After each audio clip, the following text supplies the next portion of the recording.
Hey guys, hope every one of you had a good Thanksgiving.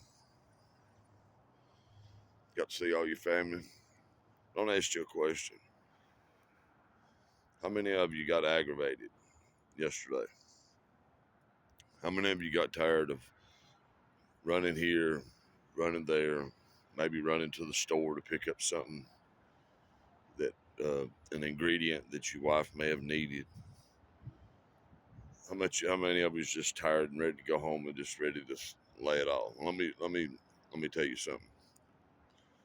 This life that we have, we don't get but one shot at it, right?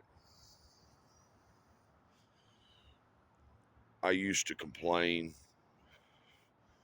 on holidays about having to go to uh, my mother and father-in-law's home. I used to have when I first got married. I had to go to my mama's house, leave there, go to my wife's parents' house, leave there, go home, because ever since we've been married, we've got 7 kids, and now we've got like 13 grandbabies. But we've always had parties like for Thanksgiving, Christmas, birthday parties, everything, whatever. We've had them at our house. My wife's always cooked and provided for her family, being me and the kids. Um, and I used to get so freaking aggravated. I was so wore down because if you go to someone's house and they're going to get mad if you don't eat, um, and they notice, they pay attention, believe me. So I had to start learning how to not um, just pack myself full to every place I'd go. Eat a little bit of this, eat a little bit of that, make everybody happy, go home, and then you're able to really sit down and enjoy your wife's cooking. Because I'm telling you, now some of you may have a wife or a husband that can't cook a lick. My wife can freaking cook. I'm telling you, it don't make a damn what it is. She can fire it up, brother. I'm telling you. But we all go through these things in our lives that we complain just about every freaking thing.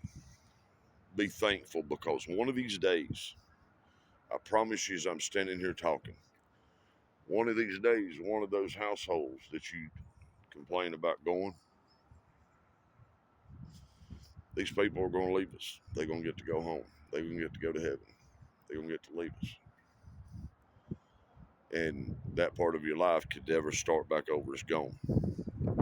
Well, yesterday, we was going through the hoopla of my mother and father and all that, my grandparents, they're all gone. That side of my family, I don't get to see. I don't get to tell them I love them. I don't get to hug them. I don't get to do nothing no more. So yesterday, instead of having 3 places to eat out, we only had 2: my mother and father's house, mother and father-in-law, and then our house. So yesterday we went down to my mother and father-in-law's house, and we eat and had a good time.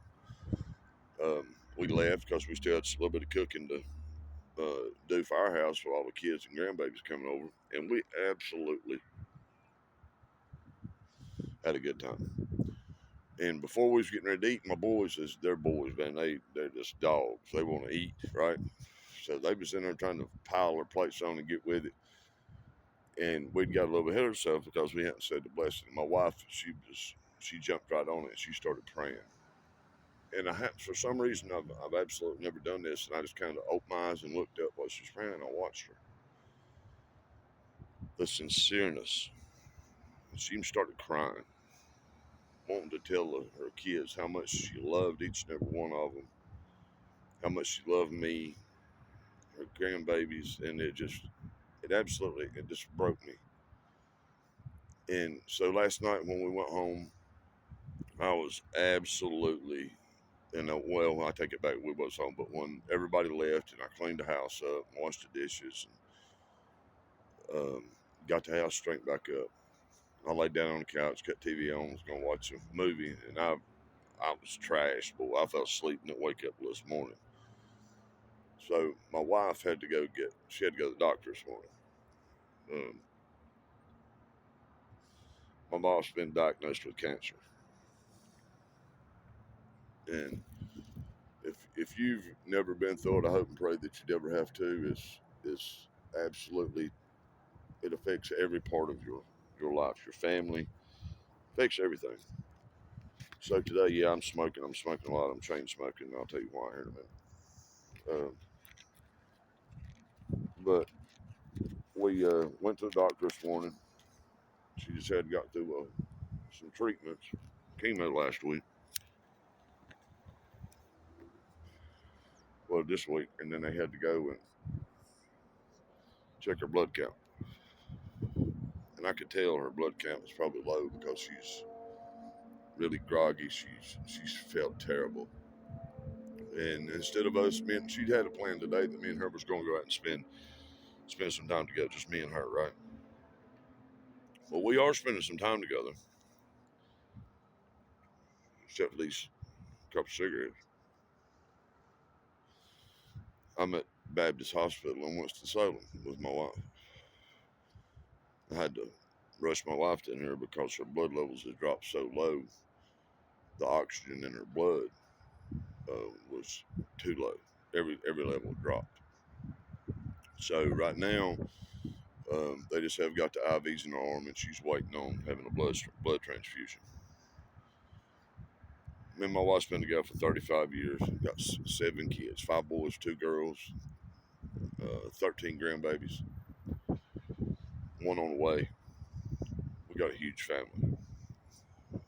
But the center to everything was my wife. So the reason for this video is it's not to just go out and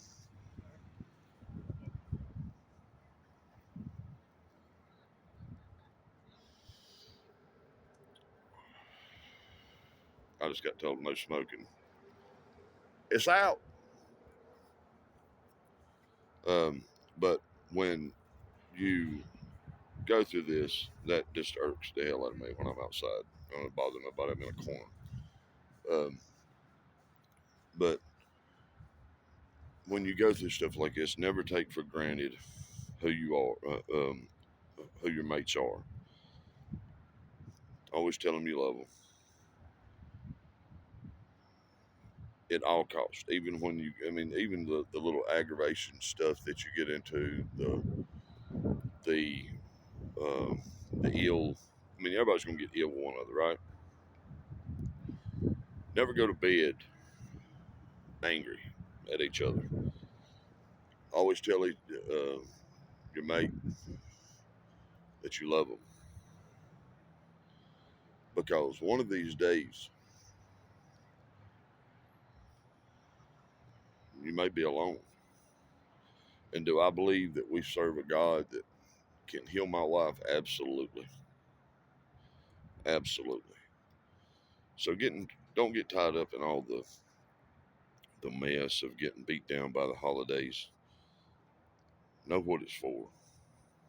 It's about family. No matter how much money you spend, if you can spend it, spend it. If you can't do it, do the best you can. That's what it's all about. Me, I'd spend if I had $1 million in my pocket, I would probably spend every bit of it on my grandkids, because that's how much I love them. And it ain't about spoiling them, because they ain't little but one time. But if your wife's not home with you, your husband's not home with you, pick up that phone and call them. I don't give a damn what you got going on. Pick up that phone, call them, tell them you love them. Like, share, comment, and let me know what you think about this.